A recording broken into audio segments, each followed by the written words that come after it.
News coming in from Turkey, where 24,000 people have lost their lives between Turkey and Syria due to those quakes.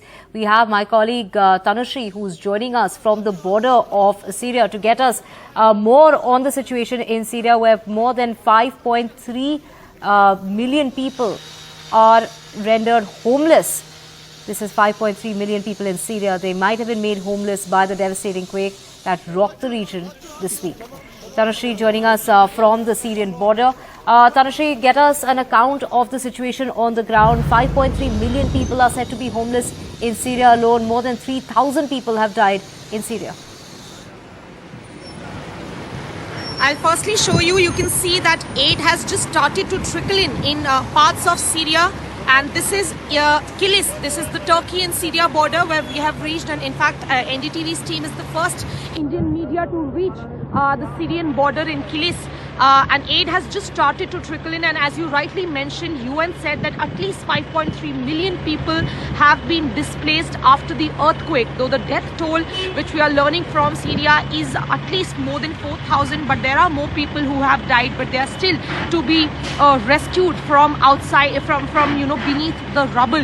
Now, many journalists have been tweeting, many people have been tweeting from Syria that it took the first 48 to 72 hours are the most crucial hours, and that is what the UN wasted because there are lots of sanctions on on Syria, and they have to be lifted before the aid from different countries could reach Syria like it did in case of Turkey. We know that the death toll of both the countries have already passed 24,000, and this is just very close to the area, very close to the epicenter, Gaziantep province in Turkey, where the first earthquake of magnitude 7.8 struck on Monday morning, in the early hours of Monday morning, when most of the people were sleeping, and that's why they couldn't get up, couldn't go out of the houses, and that is why the death toll is on a higher side.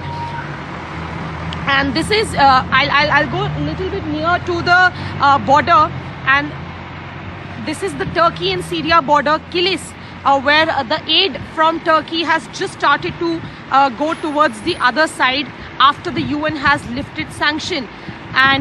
But still, the people, the citizens who are suffering in Syria and in parts of Syria are saying that now the rehabilitation and now food and shelter, of course, is reaching Syria, but the most important 48 to 72 hours where people could have been rescued alive from beneath the rubble, that time was wasted, and that is why the death toll is going to be on a higher side. Right now it stands at least more than 4,000, but people from Syria who are tweeting on social media, who are reaching out to the world through social media, are saying that thousands of people are still trapped inside rubble. But as we know that today is the 6th day since the earthquake struck southeastern Turkey near the Syrian border, and as most rescuers have been saying, that it is extremely unfortunate, but the harsh reality on the ground is that after 6 days, it is the chances of anybody being alive beneath the rubble gets slimmer by every minute, and that's what the rescuers have been telling us in Turkey as well, in parts of Turkey, that it is impossible, it is next to impossible for people to survive beneath rubble of huge multi-storied houses without water and food, and that's why they are losing hope. They are saying that the chances are getting slimmer by the minute, and that's what the situation in Syria as well. The first 48 hours, 72 hours, absolutely no help reached.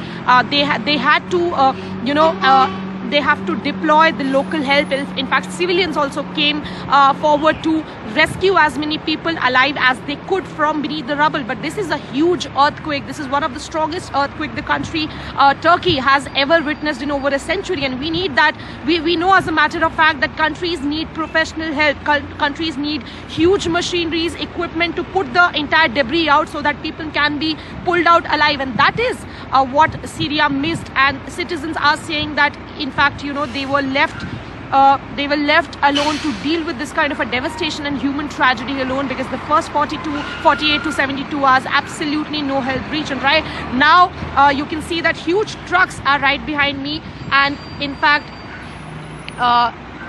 Tanushree, the aid has started to trickle in from different countries. On the 6th day, rescue operations are continuing, but like you mentioned, that initial window, that's shut, that crucial initial window that has shut. Take us through, why is it so difficult to get help to Syria?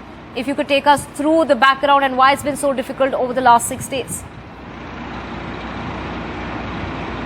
Well, we all, all of us know that Syria has been, a disputed land, and there are many sanctions of the United Nations which are on Syria, and those sanctions had to be lifted before any country could reach out to Syria to help. Just like in case of Turkey, India was one of the first countries to step up their aid, and under Operation Those, several medical teams, NDRF personnel was sent to Turkey. That same help could have been sent to Syria as well, but because of the UN sanctions, that help couldn't reach, and that goes for all the countries which wanted to help Syria, but they could not because there are many sanctions on Syria.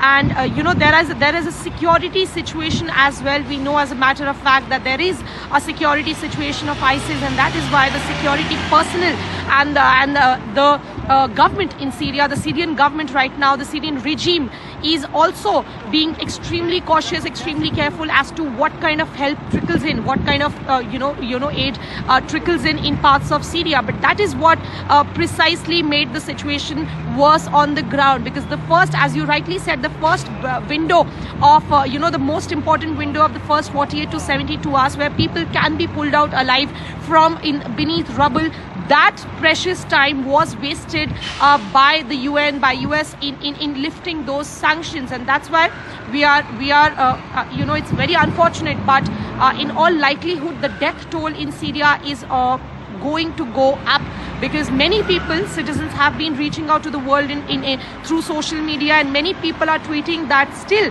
many families, children, women, and a lot of people, in fact animals as well, are trapped beneath the rubble. But the rescuers are saying that it's extremely difficult to now pull them out alive. It's the 6th day, and it is next to impossible for them to survive for so many days without water and food, and in all likelihood it is extremely unfortunate. Even when I say it's the worst tragedy ever, but mostly the rescuers looking for dead bodies, and that's what the situation in Syria is right now. I'll quickly tell you that this is Kilis, where we are right now. Kilis is the Turkey and Syria border. This is about 40 to 50 kilometers from Gaziantep province, the epicenter of the Turkey earthquake, where the first earthquake of 7.8 magnitude struck on Monday morning. And that's why, because the Syrian border and parts of Syria was so close to the epicenter in Turkey, that's why the area was one of the parts of Syria were one of the worst affected areas in earthquake, but help couldn't reach Syria in the first few hours because there are many sanctions of the UN which they couldn't put. Only day before yesterday was the day when aid started to trickle in. The first convoy of UN with food, with shelter, with tents reached Syria, but the citizens are saying that you can arrange for food and shelter later. First, bring rescue people alive from beneath the rubble. That is the most important thing you need to do right now. And in fact, citizens have been protesting against the kind of behavior they were treated with.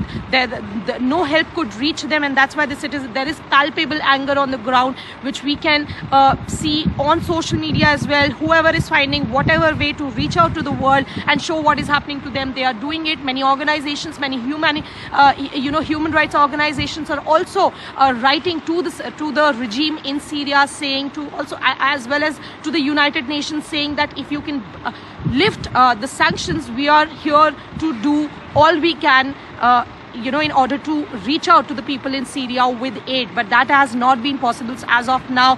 In fact, India is also one of the countries. We were speaking to the Indian ambassador to Turkey, and he very categorically said that if it's in our hands to help Syria in this kind of a situation. We would love to do it, but right now it's not in our hand. There are many sanctions which have to be lifted before we can send in our NDRF personnel or army units or medical teams. So this is the situation on the ground. We have been showing since yesterday the kind of absolute unbelievable and unprecedented devastation in parts of Turkey, in Gaziantep province, which is the epicenter, in Nurdag, which is a city in Gaziantep province, and that the human cost of this tragedy is absolutely unbelievable on the ground. I was speaking to many kids who have lost their families. The kids were pulled out alive, but they have lost their families. There are still parts in Kahramanmaraş where the civilians are trying to pull out rubble and debris because there is no professional help.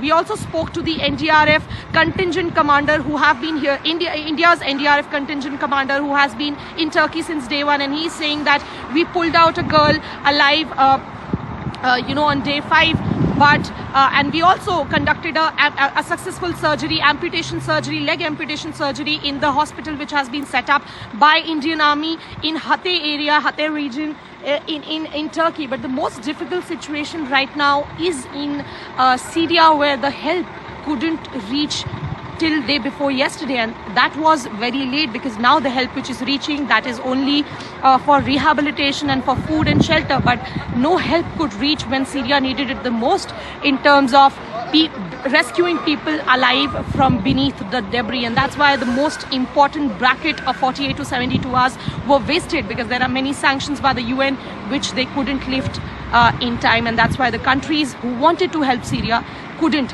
send in their aid. Back to you.